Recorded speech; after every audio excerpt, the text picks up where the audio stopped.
The first African-American to ever win Donald Trump's The Apprentice was Randal Pinkett. It's 2005. Randal Pinkett, a Black Rhodes Scholar, has just claimed victory in Season 4. Out of 15 seasons of the show, he remains the only African-American winner. The crowd cheers. The $250,000 prize and executive role are his. Then, Trump says something no other winner was ever asked. Share the prize. Split the job with Rebecca Jarvis, the white runner-up. No slurs, no explicit hate, just a suggestion. Polite, almost generous. Yet Pinkett later called it insulting and racially motivated in interviews.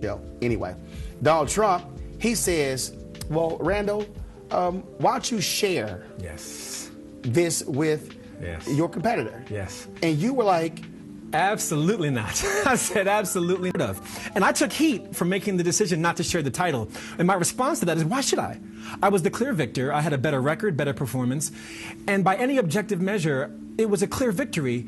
Now, that begs the question, which we ask in the book, now why was I asked the question and all of the prior winners who were not Black haven't been asked, and every winner since me, there have been 11 seasons of the show, none of them have been asked. Now, why is that the case?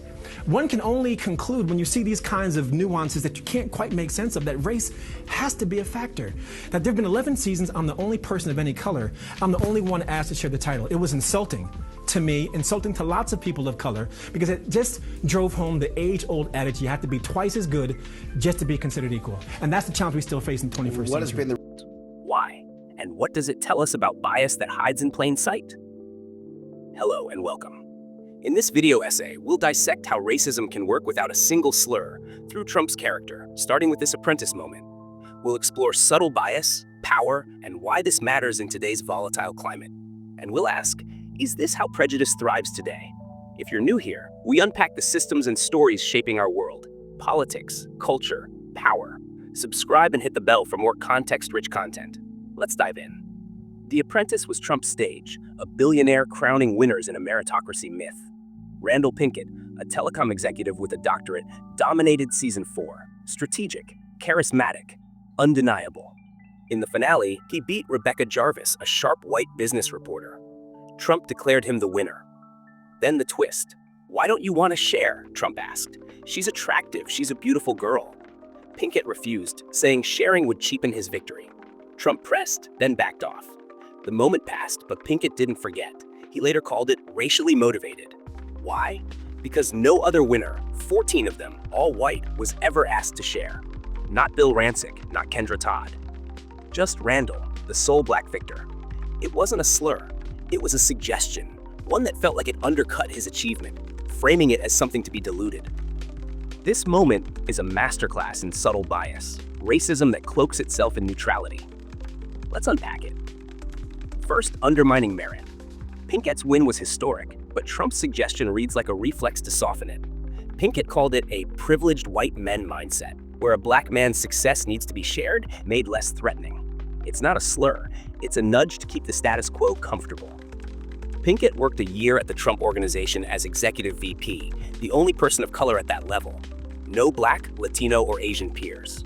During filming, Trump allegedly called him lazy, a stereotype wrapped in a casual jab. Second, the veneer of fairness. Trump's suggestion wasn't framed as bias. It was generous, almost collaborative.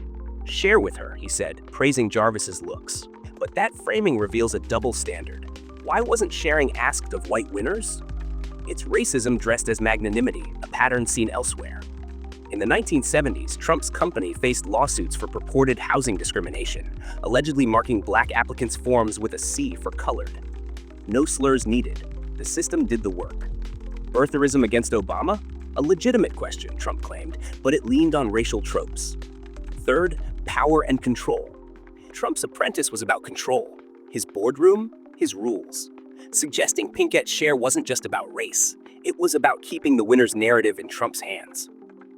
Jarvis, praised as attractive, was a prop in this dynamic. Her role reduced to aesthetics, a gendered aside that echoes Trump's Access Hollywood tape. Subtle racism and sexism intertwine here, both about who gets to shine and who decides. This isn't just a 2005 TV moment. It's a lens on Trump's view of minorities, shaping policies and fueling division. In 2024, Pinkett, now a professor, said this incident shadows Trump's campaign. He's learned nothing. he warned, calling Trump's rhetoric offensive to communities of color. Subtle bias, suggestions, stereotypes, double standards doesn't need slurs to harm. It frames minorities as threats to be managed, their achievements diluted, while white people get a free pass. Look at immigration policy. Under Trump, ICE inflicted terror on minority communities, family separations at the border, raids in Latino neighborhoods, deportations tearing lives apart. Persecuted groups like LGBTQ+ folks fleeing Central American violence or Muslims escaping targeted killings saw asylum claims denied or stalled, caught in travel bans and slashed refugee caps. Yet white South Africans, farmers and landowners in a position of relative privilege, not facing systemic persecution, were fast-tracked for refugee status. In May 2025, 59 arrived in the U.S. under a special Trump program, citing discrimination and violence despite critics calling it a myth. Trump's February 2025 executive order suspended aid to South Africa over alleged mistreatment of white landowners, paving the way. This pattern, favoring white groups while targeting minorities, echoed in September 2025 when conservative activist Charlie Kirk was tragically killed during an event at Utah Valley University. The incident quickly became a political flashpoint. Trump's response was telling. Rather than focusing on unity or restraint, he immediately blamed radical left lunatics, framing it as the product of left-wing extremism. His language amplified division without calling for healing, echoing the same dynamic we saw in The Apprentice, subtle framing that delegitimizes opponents while elevating his narrative. Critics, including Democratic leaders, urged calm and pointed out that violence has touched people across the spectrum. But Trump's rhetoric doubled down, much like his apprentice nudge to dilute a black man's win. The pattern is consistent, framing that seems neutral or even protective, but that actually signals who belongs and who doesn't. So, how does racism work without a word? Is Trump's view of minorities on The Apprentice, in immigration policy, or post-Kirk part of a pattern? Drop your thoughts in the comments. Let's unpack this together.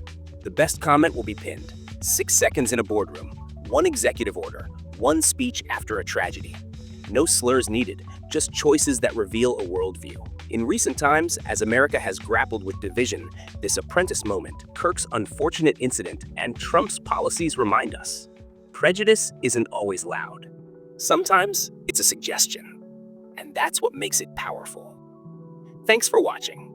If politics, culture, and the systems behind the headlines matter to you, hit subscribe, like, and turn on notifications. Share this to keep the conversation alive. It's the best way to support what we do. Got a topic you want us to tackle? Drop it in the comments. We're listening. For inquiries or partnerships, contact davineguru@gmail.com. The views and opinions in this video are for discussion and informational purposes only. They do not reflect the official stance of this platform or any affiliated organization. This content is designed to spark reflection and dialogue. Catch you in the next rollout.